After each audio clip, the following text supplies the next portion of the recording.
మరణానికి బలం ఎప్పుడంటే ఈ పాపం కొనసాగుతూ ఉన్నప్పుడు.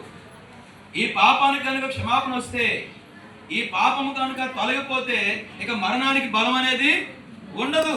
యేసు ప్రభు ఏం చేశాడంటే మనుషులందరినీ కూడా మరణానికి బందీగా చేశాడు సైతాన్ని. దేని బట్టి? పాపాన్ని బట్టి. పాపాన్ని బట్టి ఇప్పుడు మరణము ఏం చేస్తుంది? గంతులేస్తుంది. మరణం అందరినీ బంధించి ఉంచుతుంది పాపాన్ని బట్టి. ఈ పాపము తొలగిపోతే మరణపు ముళ్ళు విరగొట్టబడినట్టే, ఇక మరణానికి విజయం అనేది ఉండదు. యేసు ప్రభు ఏం చేశాడంటే సర్వ మానవాళి కోసము, వారి పాపాల కోసము శిక్ష అనుభవించాడు. దేవునికి స్తోత్రం. శిక్ష అనుభవించాడు కాబట్టి ఆయన చిందించిన రక్తము ద్వారా అందరికీ క్షమాపణ కలుగుతుంది. Praise the Lord. అందరూ క్షమించబడుతున్నారు. అంటే అర్థమైందండి. క్షమించడం అంటే అర్థం ఏంటి? ఇక ఏ పాపము లేని వారిగా దేవుని దృష్టికి మనం కనబడతాం అనమాట. యేసు ప్రభు రక్తం అంత గొప్పదనమాట. ఏ పాపము చేయని వారుగా, ఏ పాపము లేని వారుగా మనం దేవుని దృష్టికి తయారవుతాం. దేవునికి స్తోత్రం. అంటే మన పాపాలు క్షమించబడ్డాయి.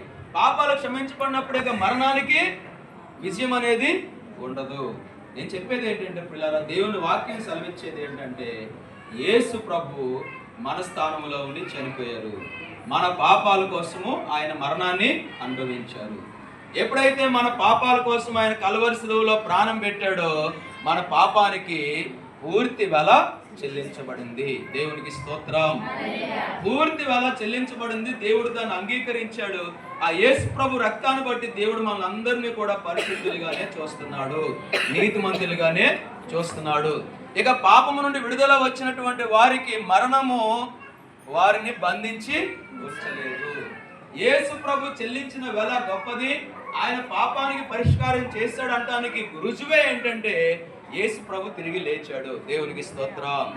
ఆ పాపానికి క్షమాపణ లేకపోతే, ఆ పాపానికి శిక్ష విధించబడకపోతే, ఆ పాపము సమస్య తొలగపోకపోతే యేసు ప్రభు తిరిగి లేవడు. ఆయన లేచాడు అంటే అర్థం ఏంటంటే యేసు ప్రభు చేసిన బలియాగాన్ని దేవుడు అంగీకరించాడు. ఆ యేసు ప్రభువులో మనం అందరము ఉన్నాము. దేవునికి స్తోత్రం. యేసు ప్రభు శిక్ష పడినప్పుడు ఆ శిక్షలో మనం అందరం ఉన్నాం. యేసు ప్రభు చనిపోయినప్పుడు ఆయనలో మనం అందరం ఉన్నాం. యేసు ప్రభు తిరిగి లేచినప్పుడు ఆయనలోనే మనం అందరము ఉన్నాము. దేవునికి స్తోత్రం కలుగునుగాక. యేసు ప్రభు ఎప్పుడైతే కలువరి బలియాగం చేశాడు, ఆయనతో పాటు మనం పాపం విషయంలో చనిపోయాము, ఆయనతో పాటు సమాధి చేయబడ్డాము, ఆయనతో పాటు తిరిగి మనం లేచాము ఇప్పుడు నూతన జీవితాన్ని జీవించడానికి. దేవునికి స్తోత్రం. కాబట్టి మరణపు ముళ్ళు పాపము, ఆ పాపము యొక్క ముళ్ళు విరగొట్టబడింది. దేవునికి స్తోత్రం.